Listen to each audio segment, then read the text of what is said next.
A cada dia que passa, vocês devem estar percebendo que se desfaz esse mito todo criado em torno da figura do Paulo Guedes, né?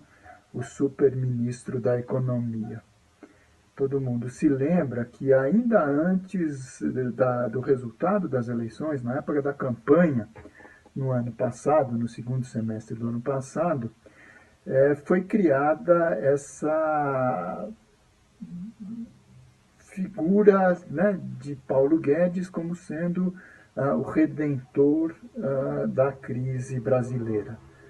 Ele viria então fazer parte da equipe do Bolsonaro, quando todo mundo achava que não haveria espaço para esse candidato da extrema-direita, defensor aberto da ditadura, defensor declarado da tortura, como sendo o candidato das nossas elites, né, para suceder ao governo do Michel Temer.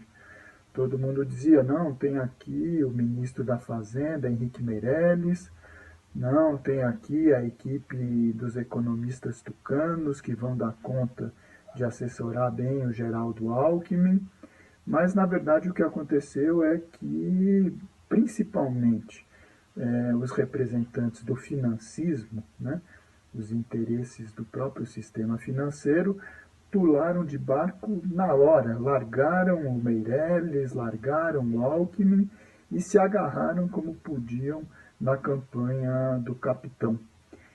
E o que acontece? Quer dizer, o grande argumento era de que Paulo Guedes era um economista competente, técnico, do tal do mercado, né, como eles gostam de dizer, essa entidade que parece que tem alma, tem vida, o mercado pensa, o mercado propõe, o mercado quer, mas na verdade era nada mais do que nada menos do que uma aposta de que alguém legitimamente vinculado aos interesses do sistema financeiro poderia dar mais credibilidade para uma candidatura que até aquele momento era um outsider, como se diz, né? Um marginal, né? De longe do núcleo da política tradicional que as elites brasileiras sempre tiveram acostumadas a fazer.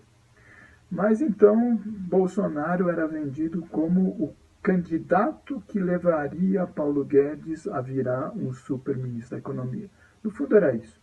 Né? Quer dizer, a gente está se utilizando, no linguajar deles, desse candidato, que não é exatamente o candidato com, os quais a gente com o qual a gente sonharia, mas a gente fecha o nosso nariz, a gente tapa, né, o mau cheiro fétido que viria junto com ele, porque Paulo Guedes vai resolver os nossos problemas da economia.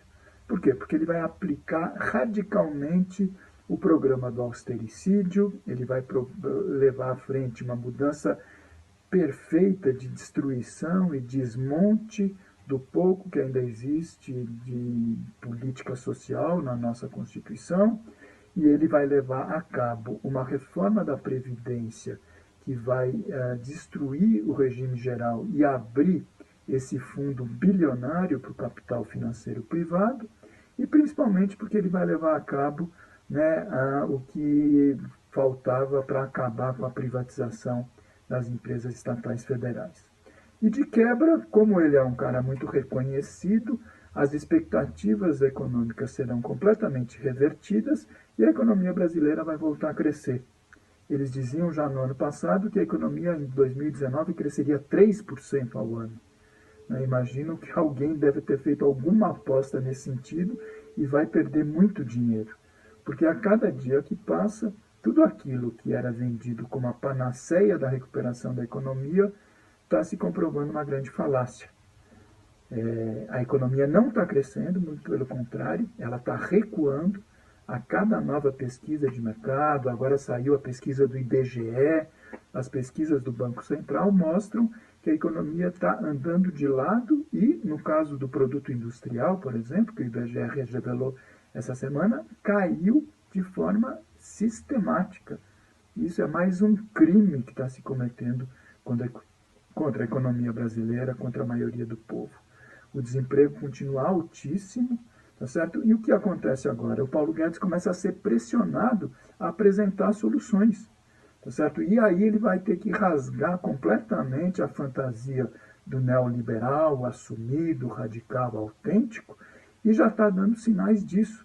Ele já está flexibilizando aquela ideia de que os preços do combustível da Petrobras têm que seguir a economia de mercado, de acordo com as mudanças no preço do petróleo no mercado internacional, que é uma loucura, né? Ele vai ter que recuar nisso. E agora ele está sendo cobrado, inclusive, nessa radicalidade extremista de corte de verbas. Tá certo? Por quê? Porque as bases sociais do próprio bolsonarismo estão começando a reclamar, porque tudo aquilo que se vendeu para a população no ano passado está se revelando um verdadeiro estelionato eleitoral. Nada está sendo cumprido, tá certo? Do ponto de vista da política de segurança, né, da política de educação, da política de saúde. Por quê? Porque o candidato prometeu mundos e fundos, só que o seu super-ministro da Economia não está de acordo com nada disso. Ele quer cortar e cortar e cortar.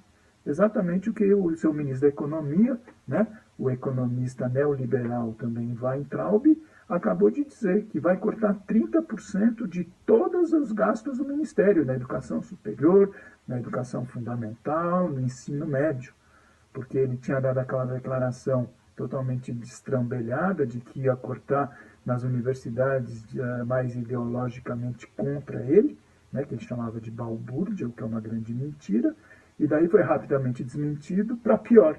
Né? Não são só essas 3 universidades que ele dizia.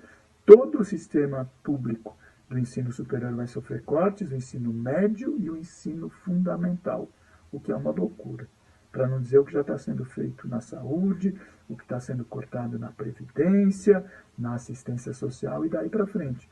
O que acontece? As bases sociais do bolsonarismo estão começando a reclamar, tá certo? Porque não era isso que tinha sido acordado com eles. E, muito provavelmente, o Paulo Guedes ou vai mudar totalmente o seu perfil, a sua abordagem do fenômeno econômico, ou então vai ter que pedir demissão. Por quê? Porque já está claro que na tramitação da reforma da Previdência, por exemplo, ele já entra perdendo.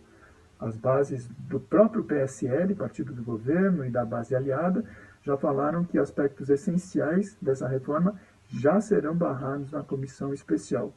E agora vem essa cobrança por uma certa flexibilidade no gasto orçamentário e medidas urgentes no trato do desemprego. Então já vão aí liberar recursos do fundo de garantia para estimular consumo, essa coisa toda. Medidas que, se fossem feitas por um governo do PT, eles já estariam caindo, matando, dizendo que isso é bolivarianismo, que isso é intervencionismo, que isso é política de comunismo no governo. Então, é aguardar para ver como vai ficar a situação do Paulo Guedes nessa saia justa de uma revisão um pouco heterodoxa, vamos dizer assim, daquela ortodoxia que ele batia no peito orgulhoso que ele sempre defenderia.